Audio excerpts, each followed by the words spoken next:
to make sure that conditions, as far as our taglines go, are absolutely perfect. I mean, we pay for that trademark, so we got to use it. Okay, guys, we are looking at generally quiet conditions across the nation. The wind's doing something really nice right now, very interesting. Over the Great Lakes, do you see how it's kind of pulling northward there and they're converging? That's just that upper level trough or mid-level trough, really. That's just moving across portions of the upper peninsula. So it's a little weak mid-level trough that's kind of injected itself from Canada. It's like, hello, we're in parts of the United States and we're going to impact you guys. So that's pretty much what that is right there. We did see some spotty showers earlier, but all in all, conditions are quiet. Might I say eerily quiet? So guys, I want to make sure everybody can hear me. Can you guys hear me? Let me know. Can you guys all hear me? You guys all hear me. Want to make sure. I'm here by myself tonight, so if you guys can, let me know.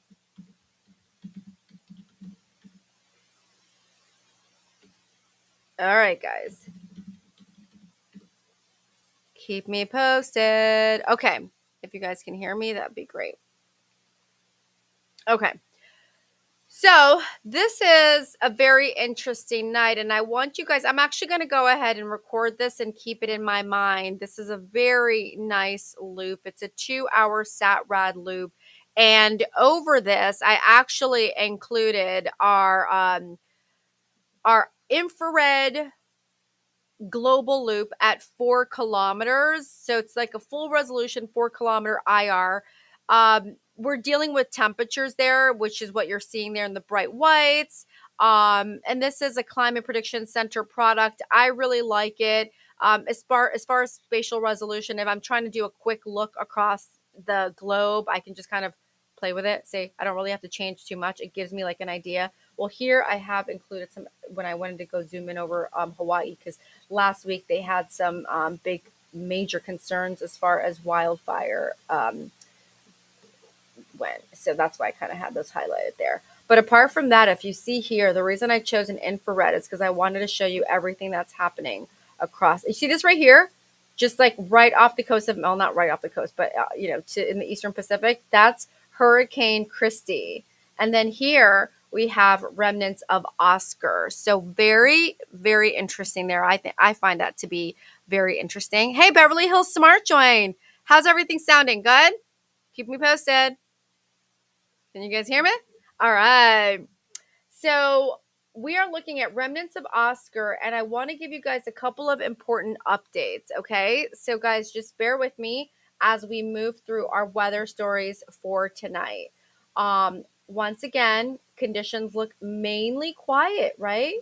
But I want to go ahead and say that it's eerily quiet, and I'll explain as I continue on my weather hit. Okay, so we see here that we have like these frost advisories issued by the National Weather Service over here. Do you see this? Frost advisories, frost advisories, frost advisories. All in all, there is a ridge of high pressure that's just really kind of keeping most of the nation pretty locked in under, fair weather conditions. And in fact, it's so nice that temperatures will be about 10 to 18 to 20 degrees above normal for this week for many of you, especially in the middle of the country. But keep that in mind, because what's going to happen is we're going to start to see one interesting storm trigger what I think is going to be like a kickoff to the winter season, right? So that's going to be a whole new thing there. And I think that will be really interesting. So we're going to watch that very closely. Once again, all in all, conditions are quiet. We have a couple of things to look at over here, but we'll get to that in just one moment. You can see this is a fire weather issue or alert issued here by the National Weather Service for Connecticut. We're having some wind alerts issued as well. I'm gathering just by the statements, by the colors. That's what those are. We'll get into details. You guys know how much I love to talk about these details. All right. So as we take a look at our weather stories here, and we're going national, but I'm also including the tropics, okay? So you guys can see here that it's generally quiet conditions. We have some passing showers to the north. Those have already kind of just moved along. It's generally dry. Anytime we're talking about a low that's moving straight from Canada, they're very dry, right? So unless there's something that's going to trigger moisture, it's going to be a very dry situation. Now, Middle America, there is a warm up there, so keep that in mind. We have that weak Pacific Northwest low that we're going to track. That's going to move on in. You'll see it in just one moment. But we're talking about remnants of Oscar. So Cuba dealing with the major impact nationwide blackout. So far, fatalities have totaled up to 7. Hurricane Christy, as I just showed you, moving west and then kind of rerouting a little bit west-northwest. And right now, the max sustained wind speeds are 80 miles per hour. Hurricane force winds extend about 10 miles. Tropical storm force winds extend about 7 miles. Okay, so that's kind of a quick update there as to everything that's happening across the nation. All right. Our future cast hour by hour. We're going to move this forward several hours and you're going to see what's happening. And once again, we are in our central, well, it's actually going to face whatever area it's facing. That's the time zone you're going to get. Okay. So keep that in mind when you look at that, what's happening at the top of the screen. Okay. So we're seeing that Christy right now, as we talked about, max sustained wind speed 80 miles per hour, moving west at 20 miles per hour. 983 millibars. You might say, well, Erica, is this going to make landfall? It won't, but I do think this is going to be one of the things we're going to keep an eye out for, especially as we watch what's happening up here, like up towards the Pacific Northwest, okay? So now we're tracking a lot of storms developing up and around Alaska, just like the northern latitudes. Those will dive down, and unless we have some moisture associated, they will be generally dry. All right. This is where things start to get a little bit interesting, I think. Although I think the weather right now is quite interesting simply because it's quiet, eerily quiet, right? So if you look at this area of low pressure, it's an upper level low. It's a weak one. It's nothing major, but it's moving across the Pacific Northwest into the Intermountain West. It kind of just actually just clips the Pacific Northwest, Intermountain West into the plains, and then it's going to continue across the Upper Peninsula and then just move northeastward as these generally do. It's more of a clipper, if you will. Just a quick clip. It just moves on out. It's the one behind it that I think it's more interesting. So all in all, this is going to be a generally quiet week. Now, we are seeing that precip for portions of the Northern Rockies, Intermountain West, Great Plains. That's going to continue, as I just mentioned. Now, is this going to be like, are these going to be super soakers? No, these are not going to be super soakers by any stretch of the imagination. But they certainly are going to be something that we're going to want to watch, okay? Now, I feel like these are interesting because as those clip on by, what this is allowing, and this is essentially signaling, is like, oh, okay, we got something going on. And sometimes I'll say to you guys, it's not the first frontal boundary that'll do the trick. Like last week, that gave us all that snow. So jealous for those of you across, man, the Intermountain West, the Rockies. You guys did so well, especially if you're skiing. It's generally not the first frontal boundary. It's generally like the reinforcing system. So you'll find the first system, like this one here that we're seeing by Thursday morning, moving across Wyoming, portions of Idaho, across Colorado. Like it looks like the Uintas. And then it's like, okay, it's going to continue to move eastward, right? And it's going to go like northeastward.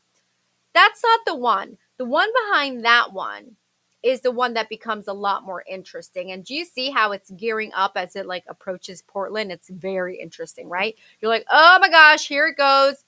All right. So this is a really good example of what I say triggers different weather stories and kind of seasonal stories, right? So this will signal to me as somebody who's been doing this for, gosh, 20 years. You're like, what is this telling me?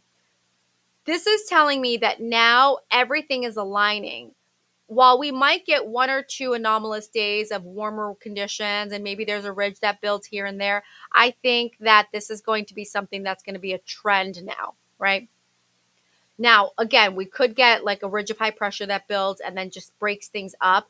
But this in general is the story now. That's a big storm, okay? It's like moving into Vancouver, Portland, and then it's going to kind of skirt the northern portion of the nation. As we continue here, let's keep this going. See how that one just moves on and stays like along that path? Want you to keep that in mind, right? We're going to get to why in just one moment, because I'm going to go into different areas of the nation and show you what their unique weather pattern is. Okay, so as we look at our 2-hour sat rad loop once again, right now, you're seeing there's not a lot going on right now. But I did mention to you that we did have this going on here, which is fire weather warning, right? That's pretty much issued by the National Weather Service anytime we're seeing really low relative humidity, strong winds, speeds, wind gusts, and also temperatures that are favorable to this kind of stuff, right? Doesn't look like there's anything that would trigger like dry lightning, but this is telling us that if there's something that does that is triggered, like if there is some kind of fire, a brush fire, it's going to take off very quickly. Okay, so we've got to keep that in mind. That's for Connecticut. Now, if you look here, much of New England is seeing these kind of windy conditions, these special weather statements, right? So this right here is a special weather statement issued by the National Weather Service. And this is telling me that the combination of the winds, the combination of the dry conditions, and the combination of potential fuel is alarming. So actually, this says it right here. So a combination of dry and windy conditions will create fire weather concerns tomorrow afternoon.